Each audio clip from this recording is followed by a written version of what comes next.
Smart but sparse changes keep the Pixel 10 Pro XL among the top Android phones.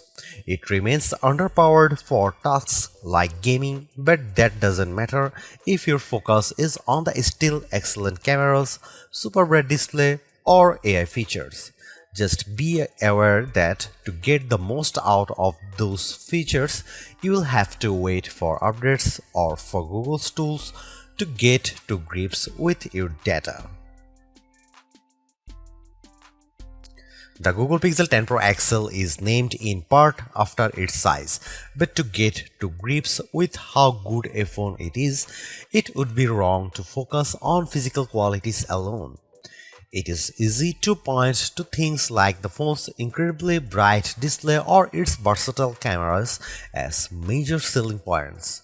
But this is a phone where the true value lies beyond the specs list.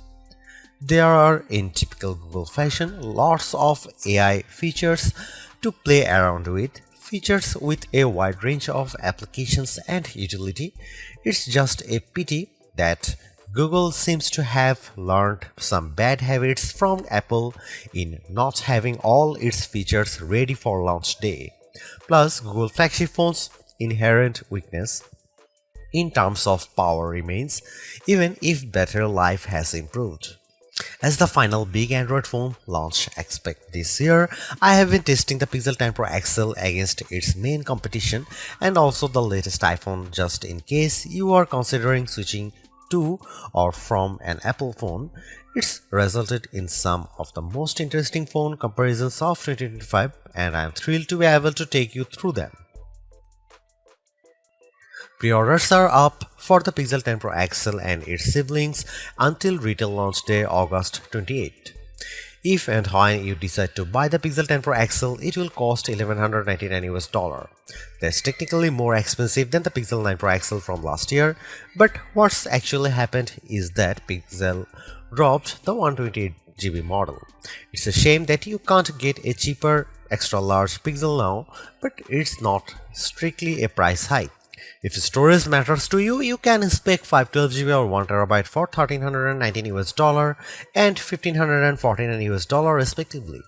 But increasing the storage locks off certain color options. Only Obsidian Black offers all three options, while Jade Green is only available in the basic 256GB.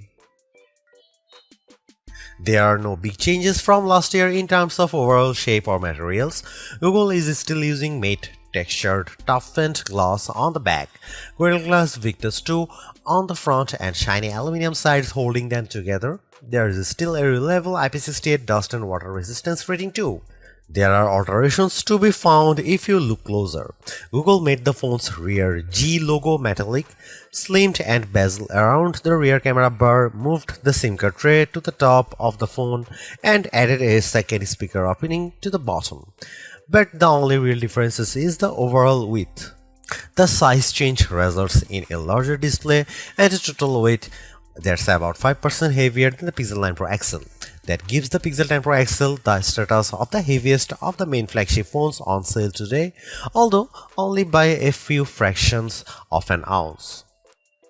One other changes that applies only in US Pixel 10s is the removal of physical SIM support. It's eSIM only for American customers, while the rest of the world can still plug in their nano SIM card. Your four color choices for the Pixel 10 Pro XL are Moonstone Blue Gray, Jade Green, Porcelain White or Obsidian Black. It's a reasonable amount of choice, but the Pixel 10 base model has the most eye-catching hues in the family.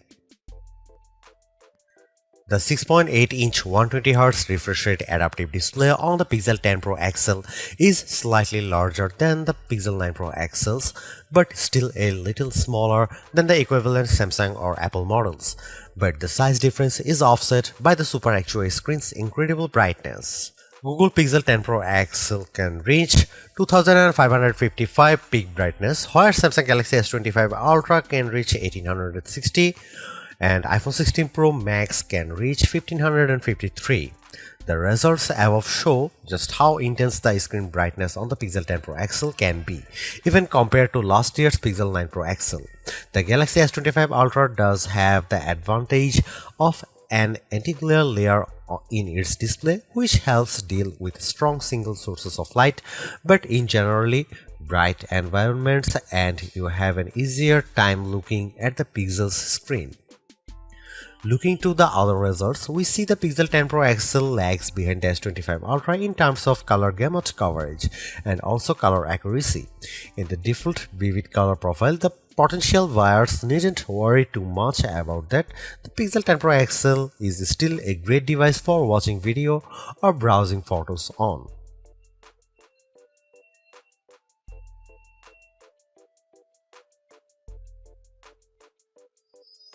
You might be surprised to hear that the Pixel 10 Pro XL's camera are identical to the Pixel 9 Pro XL's, at least on paper. The 50 megapixel main, 48 megapixel ultra wide, 48 megapixel 5x telephoto and 42 megapixel selfie cameras are unchanged from the 2024 model, as all the upgrades are located on the softer side. Here we can see some camera samples of the Google Pixel 10 Pro XL. Let's kick off the comparisons with main camera shot of a cottage. We see the first evidence of the Pixel 10 Pro XL's apparent default processing priority, balancing the brightness of all colors in the shot. This is perhaps why the Pixel's shot is much warmer, with the Galaxy S25 Ultra's image being cooler and brighter.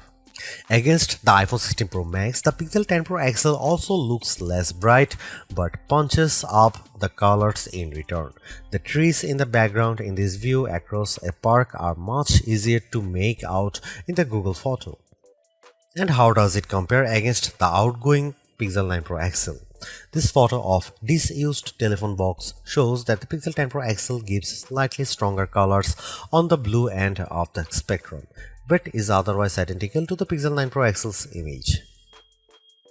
In the night mode, with our subject being mini bottle of Henderson's relish, we see the Pixel 10 Pro XL struggle to capture the light compared to the Galaxy S25 Ultra, but the Pixel does have less of a red color caused by the curtains in the room than the S25 Ultra, which could be an advantage in some cases.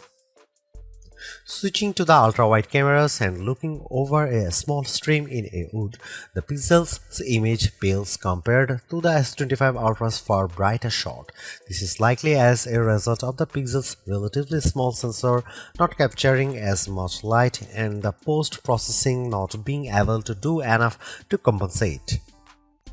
Macro mode also uses the ultra-wide sensor, comparing to the Pixel's effort against of the iPhone 16 Pro Max of a pink flower. The Pixel's shot is darker, again likely because of its small sensor, but the image still has good contrast as we can still make out the detail in the flower's center.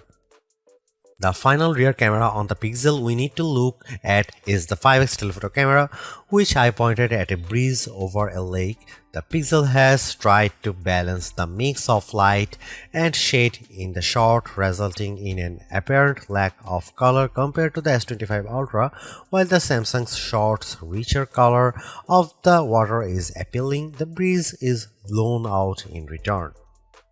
The Pixel 10 Pro XL's telephoto camera offers up to 100x max magnification for the first time, except with the power of ProRes zoom. Images at the level are still legible, albeit potentially inaccurate, but let's start at a less extreme 50x. Zooming in on a milestone's curved lettering, it's already obvious that the Galaxy shot is noisier than the Pixel's, but based on my own observation, the Pixel has over-smoothed the stone, removing some of the texture in an effort to clean up the shot. At 100x, this effect is even more noticeable. A stone that's been sitting outdoors for who knows how long is unlikely to be as smooth as the Pixel's shot would have you believe. But in terms of legibility, while both photos still show the lettering clearly, the Pixel shows them in crisper detail. When exporting the images, the Pixel 10 Pro XL conveniently gives you both your original ProRes zoom shot and the processed version, along some interesting comparisons. For instance, we have here a church window about 1000 feet away from where I was standing as I took the photo. It's an impressively sharp shot, but the pixels processing system seemed to have read the stone bars between the glass as wood, adding a vertical grain effect. While the detail of the brickwork has been impressively recovered, it shows a big limitation of these generative detail enhancing tools. It shows you what's likely to be there rather than what truly is there.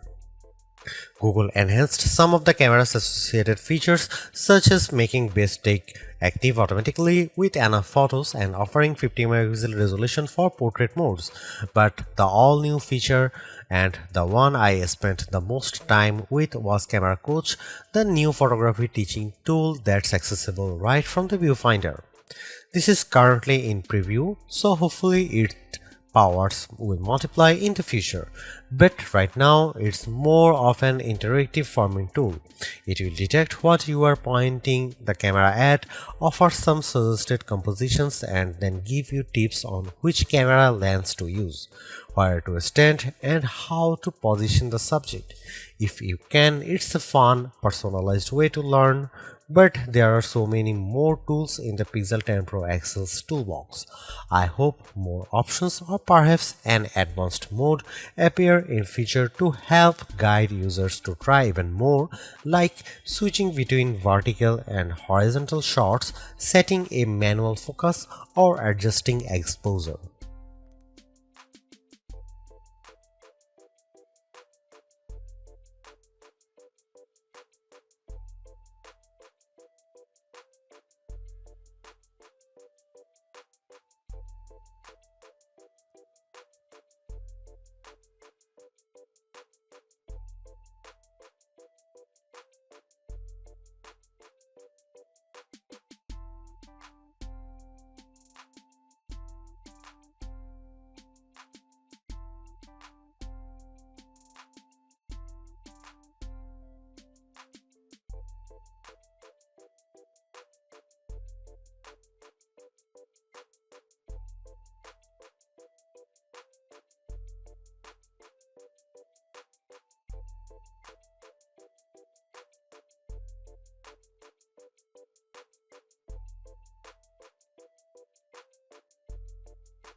Google's made a few but effective upgrades to the Pixel 10 Pro XL. It's a masterclass in efficiency, changing and improving just enough to stay amongst the top of the pack in the most areas. The display's brightness is unmatched, and the camera's ultrawide perhaps aside offer a balanced, natural look that I can see a lot of people liking. It's unfortunate that the Pixel 10 series is still the lowest powered of the flagship phones on sale today and lags behind its main rivals on battery efficiency.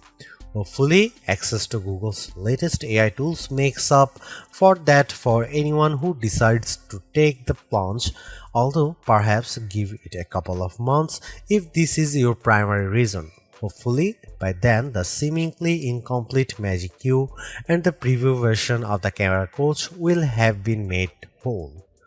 The Galaxy S25 Ultra may still be a better pick for you if you want more power and power efficiency from your phone. The Pixel 10 Pro may also be a better fit than the XL, considering you only sacrifice display size and battery life for a cheaper phone that's otherwise just as capable as its larger sibling. But the Pixel 10 Pro XL is the most capable and competitive of Google's latest batch of phones. If you are buying a phone right now and want best-in-class software combined with top-tier hardware, this Pixel is probably the one to pick.